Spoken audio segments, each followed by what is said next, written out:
Ема ағайын, жындыхана емей немене, масқара ғой. Қазақстанда тұрасың, Қазақстанда туыласың, және қазақ тілінде сөйлеуді талап еткенің үшін жындыханаға апарып қамап тастайды. Оқиға былай болған: Павлодарда тіл белсендісі бар, Роза деген апайымыз бар. Сол кісі бір кісімен сөзге келіп қалады, яғни ол қазақ тілінде сөйлеуін талап етеді, ал бұл кісі ашуланады да 102 мен 103-ті шақыра салады. Екеуі де дер кезінде жетіп келеді. Содан кейін бұл кісіні күштеп скорыймен алып кеттіміз дейді да, бірден жындыханаға апарып қамап тастайды. Кеше күні бойы әлеуметтік желіде шу болды. Бұл енді мына жер сілкінісінен бір ойды алыстату деген сияқты айтсақ бола ма, жоқ әлде ана Тина Кенделакиге бір жауап ретінде біз орыс тілін осылай қорғаймыз, қазақ тілдерді қорлаймыз деген сияқты бір өздерінің десі ма екен, оны кім білсін. Бірақ керісінше сол 33 жыл бойы егемен Қазақстанда қазақ тілін сөйлей алмаған сол адамдарды қамамай, қазақ тілі үшін шырылдаған апамызды қамап сөйтіп тастағаны өте ауыр нәрсе. Бұл сұмдық нәрсе негізі. Және кеше Абзал деген ағамыз қызымен сөйлескен, сөйтсе зорлықпен психотроптық дәрілер аузына құйған екен.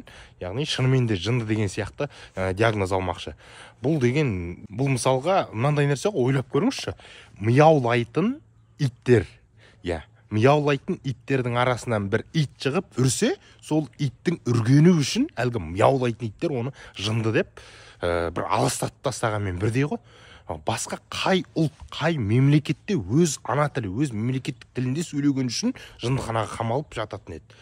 Ана 37-ші жылдағы онда қазақ тілінде сөйлейтін бүкіл бәріміз жындымыз ба? Жарты Қазақстан, тіпті 90% қазақстандықтардың бәрі жынды болып саналғаны ма?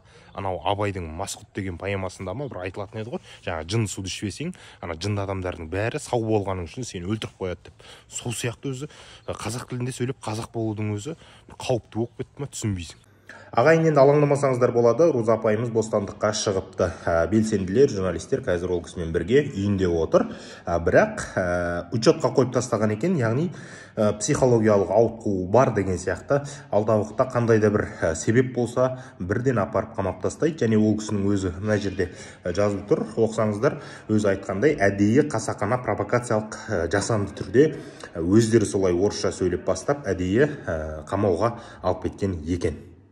Сіздер боп, біздер боп, осы белсенділігіміздің арқасында ол кісі қазір бостандыққа шықты. Яғни тікелей эфирге ол кісі түсіріп жатқан кезде көрермендер жалғасты сұраған, сөйтіп дабыл қаққан, қаншама қазақстандықтар көрді, депутаттарға дейін жетті бұл мәселе. Сондықтан бүгін бостандыққа шығарып отыр.